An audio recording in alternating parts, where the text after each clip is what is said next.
Today in this video, I'm going to talk about the complete flow of Spring security. So in this flow, we are going to talk about the three things. Firstly, creating an API with just Spring security module, just a basic. We added a Spring security dependency, and we see like how it behave.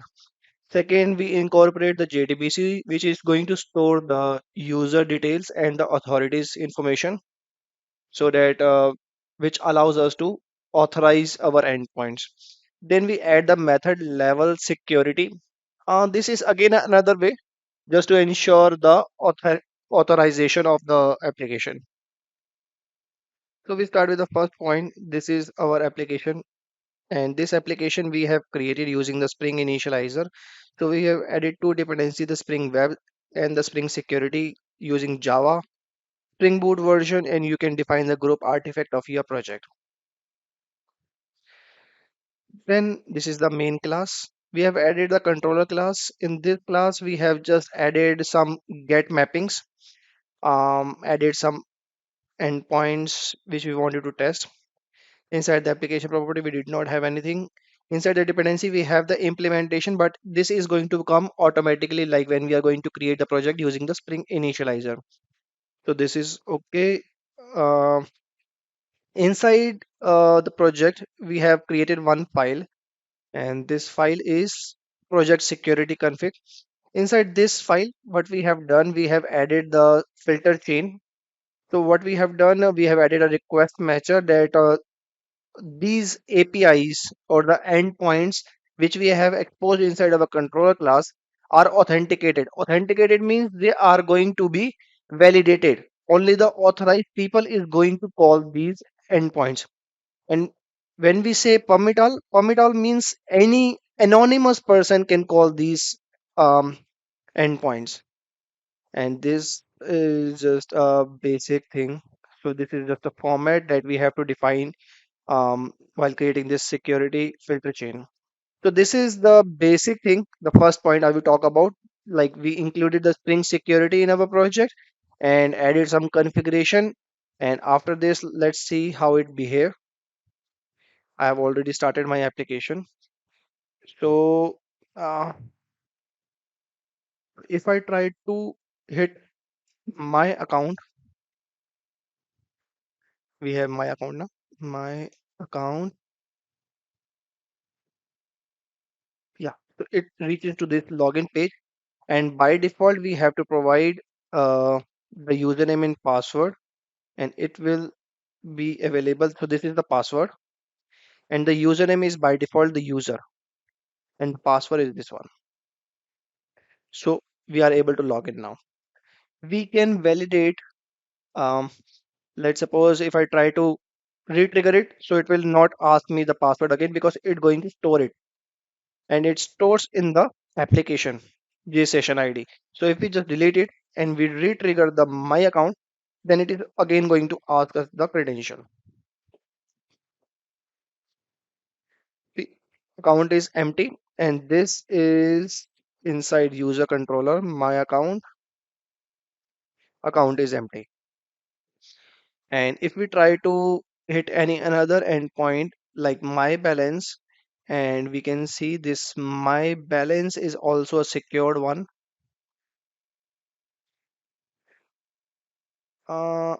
I think my balance.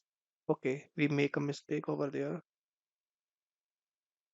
So it is also accessible because of this J session ID. So if you remove it and try to hit it again, it is going to throw an. It is going to ask the credential again. Uh,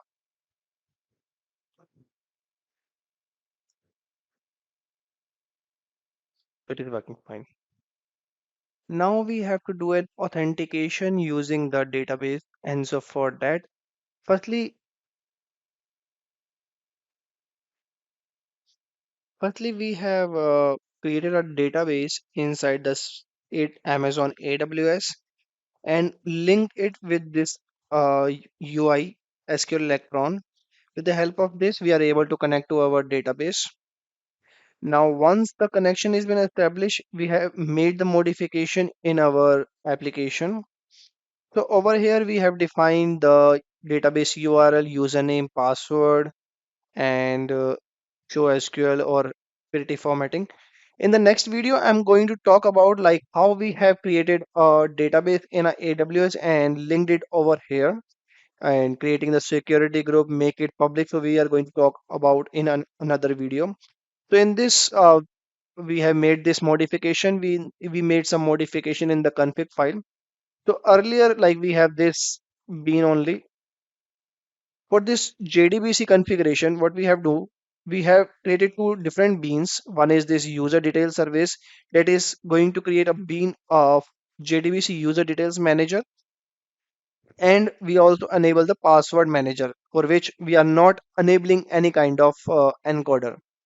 There is one more way of authenticating your application is using the in-memory user details manager. So where you have just defined the name of the user and the password.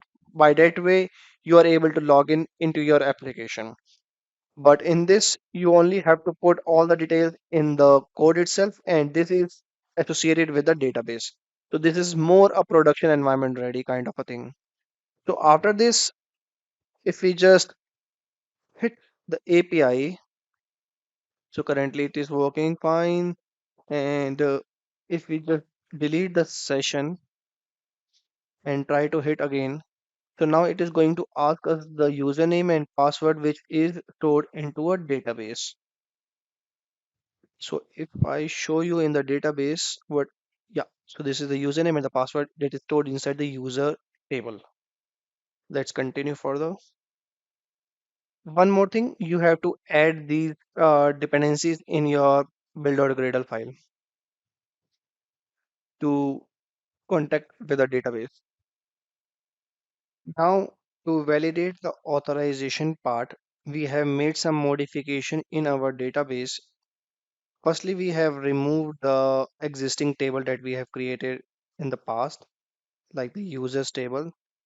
So that we have removed with some commands like drop user table, authority table, and we have created this new tables, inserted the record, and we have also created an authority table and inserted the record. You will find all these SQL commands either in the description of the video or in the GitHub repository link I will provide. So you will find over there. So now I have created two different tables. One is this one where username is this one and password is in the encrypted format. So I will show you like how it is decrypted and now we have also modified our code as this is our customer, like our our application specific table. So for that we have also written the authorization provider in our application so that it will read the email and the password in a decrypted way.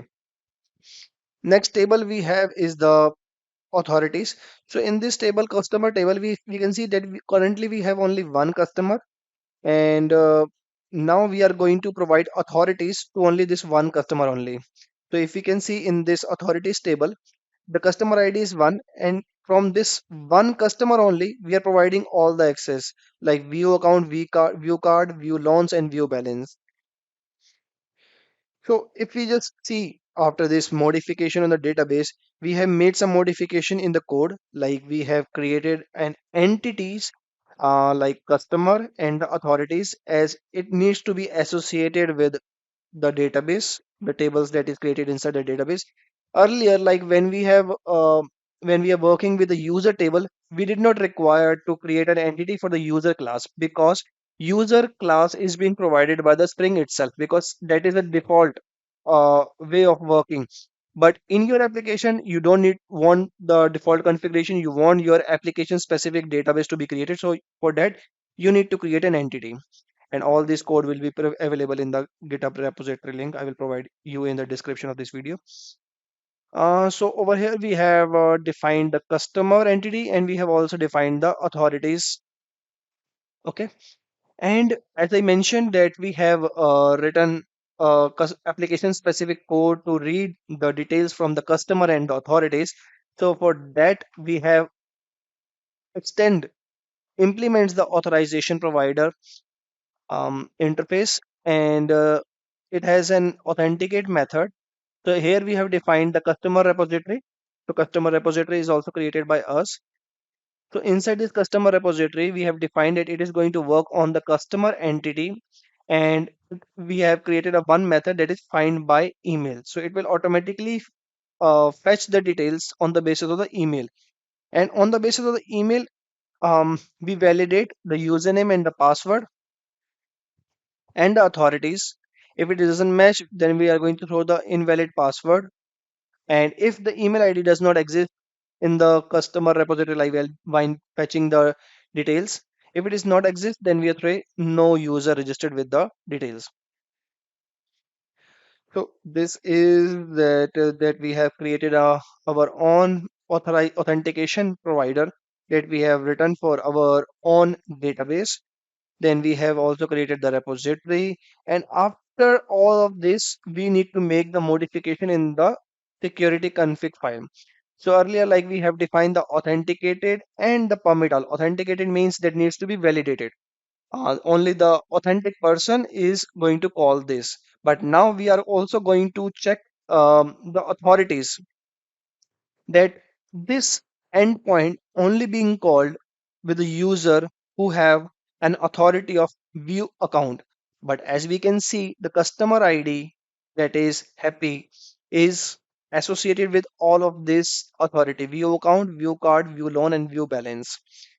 So our customer is able to call this API. We haven't has any authority. That means if customer is or if user is associated with any of this authority, he be able to call this API. So likewise, we have made the modification, and now if we're going to try, um, so over here it is working fine because of the old session. But if we just remove from here, and if we try with the uh, email ID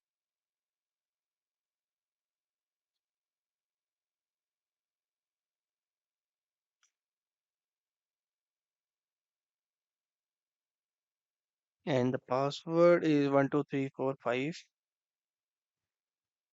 If you can see, yeah, it's working fine. Now we see the method level security. So with the help of that, we are able to call our API without adding the has authority or has any authority over here. Instead of that, we are using the pre-authorize or post-authorize method.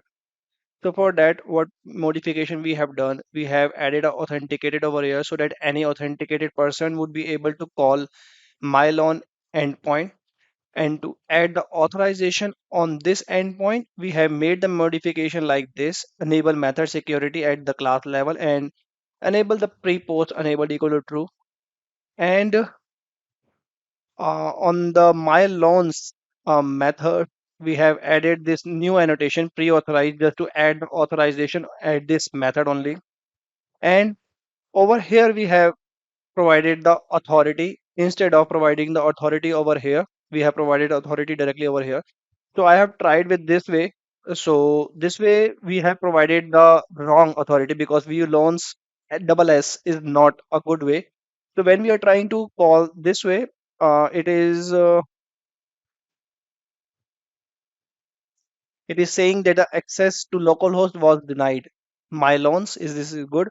So when we are trying this way, it is saying that it's not a good way. But if we remove this thing and if we just restart our application,